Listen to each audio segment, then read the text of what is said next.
Hi, I'm Kevin Price, reporting from Dreamforce 2011 in San Francisco, California. I'm on the Salesforce Live studio stage with my friend Len Fisher and with Baker Communications, and you've got another great guest for us here. That's right, that's right. We're here with Brett Walls today. He's the Vice President of Sales for ZoomInfo. And I got to tell you, Brett, the one thing that I'm always challenged by when we're working with our clients is actually good data. And you can't, it's like garbage in, garbage out. And if you don't have good data, you're not really going to be successful in marketing or sales. So tell us a little about ZoomInfo and what makes you all different. Absolutely, and I think you really hit the nail on the head. Good data is something that's really hard to come by. Every year in the US, 40 million people change jobs, 600,000 new businesses are created, and 500,000 fail. So the aspect of good data is actually really hard to come by. And a lot of these businesses are the really small SMBs. So keeping up to date with accurate information in your CRM database or your marketing database is incredibly, incredibly challenging. So how do you actually do that? What's your process for maintaining such high degrees of quality data? Well, ZoomInfo is actually an end-to-end data services solution set. We have a three-part methodology. It's patented, it's proprietary, and the most important part, it's multi-sourced. So we go out and crawl the web, and we source hundreds of thousands of press releases and SIC filings and news articles every single day and index those into our system. In addition, we have user-contributed data and a community of users who supply information to us. So it's really those three methodologies that create a very strong data set that's really unrivaled in our industry. Let me ask you, Brad, real quickly. Yeah. Why is your service important for the average business owner out there?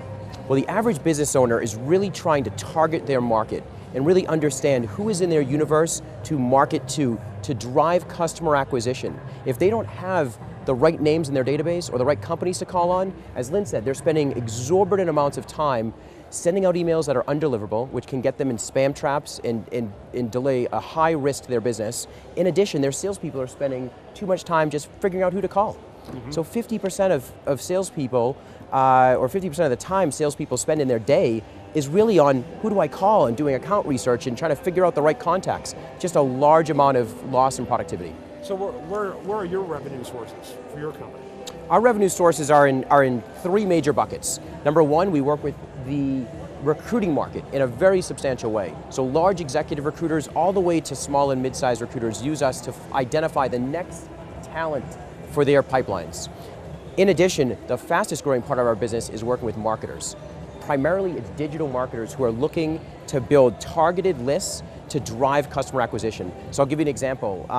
We work with some of the marketing automation players, and one of those folks has come to us and told us that we help triple their sales leads and increase their sales by 220%, their sales pipeline by 220% with highly targeted lists. The third audience is sales. So we help salespeople build their pipeline. I bumped into Dave Elkington last night, who is a client of ours and also a sponsor. He's the CEO of InsideSales.com. He said to me, he grabbed me and pulled me aside and said, Zoom Information is building our pipeline so quickly, I don't have enough closers. Wow, which is a good problem to have. Great problem. That's a great problem to have. So tell us a little bit about where you see the trends in data space today. Like where is that space going? For years and years I've been in this business and I've seen how data has progressed over the time and access to data and updating that data, but what's happening next year, the next 18 months? It's a really important piece, and I think that what's happening in the data space is there's a major driver around quality. So for years, providers have touted, we have this amount of records, we have huge databases, but really, less is more in this environment right now.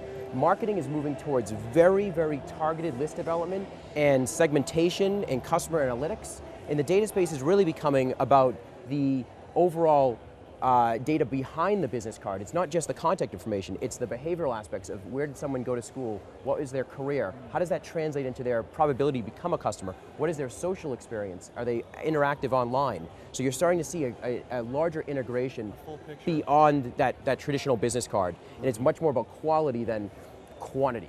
Right. Brett, when you look at the situation with Salesforce.com, it seems to me it's almost like the frame of a puzzle. And companies like you are a piece of that frame. How do you see yourselves fitting into that? I see us fitting in a very simple way. Salesforce is a social enterprise, right? They're creating this social enterprise, this architecture for CRM and customer-driven applications. What's really critical is that in Salesforce, as well as Oracle and Microsoft and other large players, understand how to bring rich data into those applications. And for many sales and marketers, having the functionality around an application is great. You need the data to drive those applications forward. So I see the data business growing incredibly, just as marketing automation is growing and data needs to drive marketing automation applications. So data is really the oxygen that I see behind powering these applications, almost like the Intel inside. Right. You know, I love that analogy that it's almost like the oxygen, you know, that creates that combustion. And it really is, because without, you know, good customer data and maintaining that data, it's really hard to operate. And you know, you brought up a great point, Brett, about segmentation, and where, you know, it's no longer the shotgun approach. You know, I think the days of the list broker, you know, with ZoomInfo and other players out there, is, you know, really an archaic kind of, you know, piece of our business. How do you see segmentation and target marketing, you know, proliferating, you know, the common business person? I think that over time, marketers are becoming much smarter about their overall end user markets, and they're looking at where are their top prospects and what is that next generation of clients. And I agree with you. I think that the old school generation of aggregating lists and building up these massive lists from a number of areas is a weakened business. The disruption is coming from pure play providers like Zoom, who have a technology, and that's important because it's scalable, a technology to go out and grab this data, source it, match it, understand it, and analyze it, and provide it into a format that can be actionable. And that is the real key piece. It's a highly searchable database where you can start looking at account attributes. You can look at, show me the executives that have virtualization mentioned in press releases where they were out in the press talking about that. So if you're EMC or VMware and you're looking at targeting virtualization executives, that is a key way to search a huge database and refine it so that you can leverage it.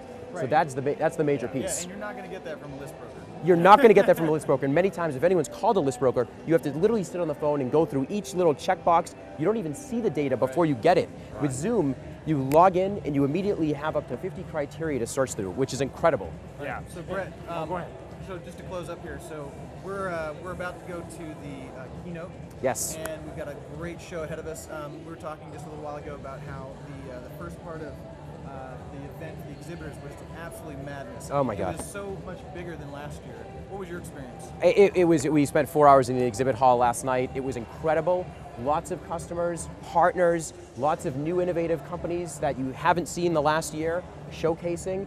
Also lots of cross-functional partnerships that are starting to emerge. It's just really a lot of buzz going on in that exhibit hall. Brett, I want to make sure people are able to get more information about you and ZoomInfo. How do we get more information about you? 2 ways. Number 1, visit zoominformation.com.